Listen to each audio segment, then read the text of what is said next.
So mga tol, matapos pong ma-elevate si Rolly Romero bilang WBA full champion sa welterweight nang ma-upgrade po ang kanyang belt na WBA regular papuntang full champion nang ibakante ni Jaron Ennis ang kanyang WBA super champion. Bigla pong tinira ni Devin Haney si Rolly Romero.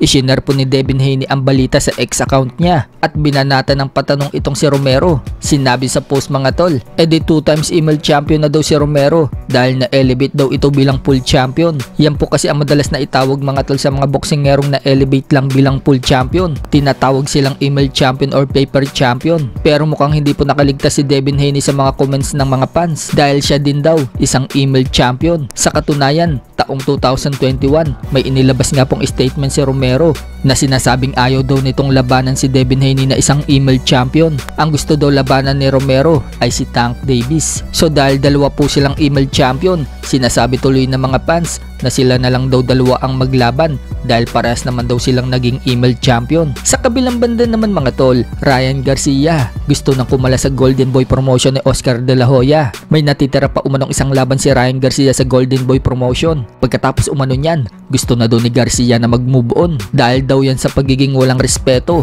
loyalty, tiwala at bilib sa kanya ni Oscar De La Hoya. Matatandaan na matagal na nga pong hindi nagkakaunawaan ng dalawa at nasundan pa yan pagkatapos matalo ni Ryan Garcia kay Romero. Gusto daw kasi ni Ryan Garcia makuha ang rematch dito kay Romero. Sinubukan naman daw ni Oscar De La Hoya na makuha ang rematch nila ni Romero pero bigla daw ibibigay itong si Raul Coriel. Kaya para kay Ryan, disrespectful daw para sa kanya ang ginawa ni De La Hoya. Sampal daw yan sa mukha niya at offensive kaya ayaw na daw niya maging part ng team pagkaganyan. Banat pa ni Garcia mga tol, bakit daw siya hini-hate ni De La Hoya? Siya daw ang nagpapasok ng malaking pera sa promotion. Wala naman daw ibang boxer ang Golden Boy na star na nagpapasok ng malaking pera kundi siya lang. Bahala na daw sila, mag-build daw sila ng panibagong star. Gusto na daw niya mag-move on. Sa ibang balita naman mga tol, sinagot po ni former 3 Division World Champion General Casimero ang comment ng isang netizen. Sinabi po kasi ng netizen, may pamatay daw na suntok itong si Casimero.